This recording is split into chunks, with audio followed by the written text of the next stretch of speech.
तो ये असंवैधानिक भाषा है। योगी ने संविधान की शपथ ली है उत्तर प्रदेश का मुख्यमंत्री बनने के, और ये इस तरह की भाषा का कंडेम करना चाहिए मोदी जी को, अमित शाह सबको, कि ये भाषा है कोई। क्या कर देंगे डेंटिंग पेंटिंग का? उनकी डेंटिंग पेंटिंग आपने की थी कावड़ियों की।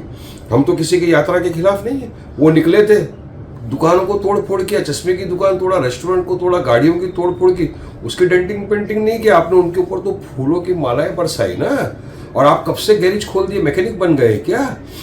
उनको फतेहपुर के अंदर मस्जिद में घुस गए, तलवार डंडा संडा लेके मारा। वहां पे कितनों पे एफआईआर हुआ बताओ? किसकी डेंटिंग पेंटिंग किया आपने?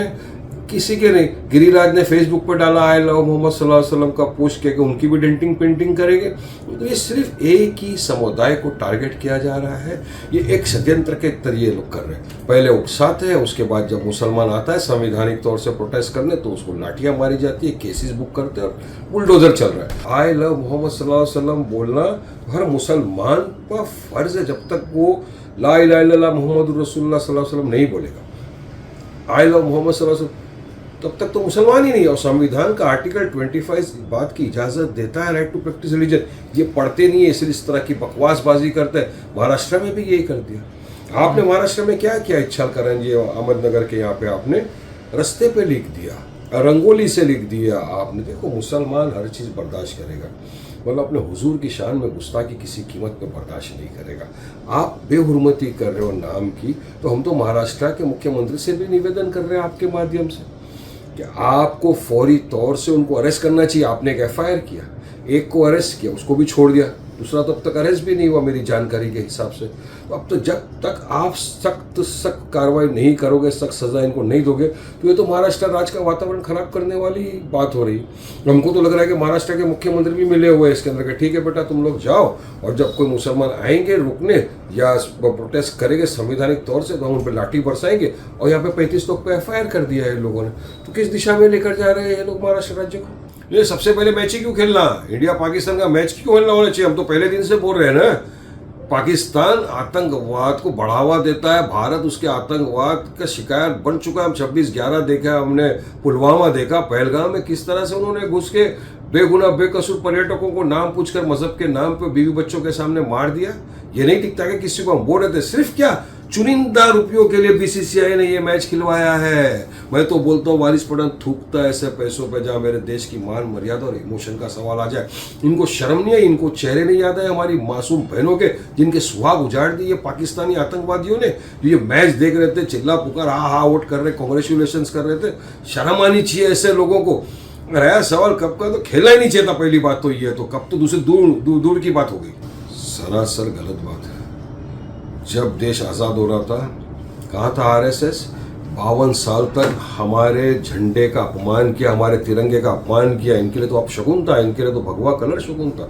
हमारे संविधान को ये नहीं मानते तो माफीनामे पे माफीनामे लिख रहे थे। कहाँ थे ये लोग? और यही था, आरएसएस से प्रभावित होकर नथुराम गोडसे ने हमारे father of nation Mahatma Gandhi का कत्ल किया था। अब 52 साल तक हमारे झंडे का अपमान किया आपने, अपने नागपुर के हेडक्वार्टर में नहीं लहराया, और आज आप आके देशभक्ति बना रहे हो उनको। गलत, झूठ है सरासर। आरएसएस का कोई योगदान रहा ही नहीं देश की आज़ादी में। देश की आज़ादी में मुसलमानों ने अपनी जानें गंवाई। ये लिखी हुई तख्तियाँ हैं, कब्रिस्तान इस बात का गवाही दे रहा है कि कितने मुसलमानों ने अपनी जान गंवाई, और आज हमारा भारत देश माशाल्लाह आज़ाद हुआ। और हम फख्र से कहते हैं कि हमको गर्व है। I am a proud Indian, I am a proud Muslim. हम गर्व से बोलते हैं हम ये बातें। तो ये आरएसएस का कोई रोल ही नहीं था, बस अभी आ गया आरएसएस बीजेपी का हिस्सा चल रहा है, लेकिन ये गलत है सरासर। उसका कोई रोल नहीं था आरएसएस का भारत की आज़ादी के लिए। अब चिदम्बरम इतने बड़े नेता है, उन्होंने क्यों कहा, किस लिए कहा, किसने दबाव डाला, कब डाला, ये तो मुझे नहीं पता। ये सवाल का जवाब उन्हीं से ले लो भाई। हमने तो 26/11 में देखा, क्या मैं तो मुंबई में था, हमने देखा किस तरह पाकिस्तानी दरिंदे आतंकवादी आए, बेगुनाह बेकसूरों को स्टेशनों के ऊपर हमारे बहादुर जाबाज सिपाही हेमंत करकरे और सालस्कर जी की हत्या कर दी। हमने देखा है ये, हमने देखा तुकाराम ओमले हमारा बहादुर मुंबई के सिपाही ने किस तरह से दरिंदे आतंकवादी अजमल कसब को पकड़ा। अजमल कसब को फांसी हुई और मुंबई के मुसलमानों ने कहा कि हम हमारी कब्रिस्तान में जगह नहीं देंगे इसको दफनाने के लिए। ये हमने देखा है, ये है जज्बा हमारा, ये असल मोहब्बत है। आप क्यों नहीं किया, क्या नहीं किया, इसका जवाब आप चिदम्बरम से ले लो।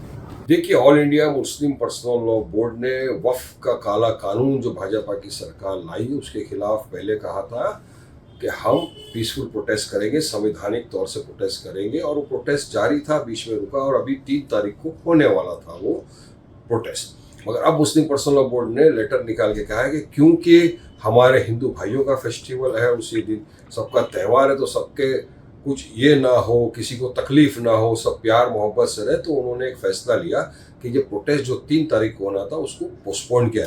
मगर संवैधानिक तरीके से एहतजाज है जो वक्फ के काले कानून के खिलाफ, वो आगे जारी रहेगा।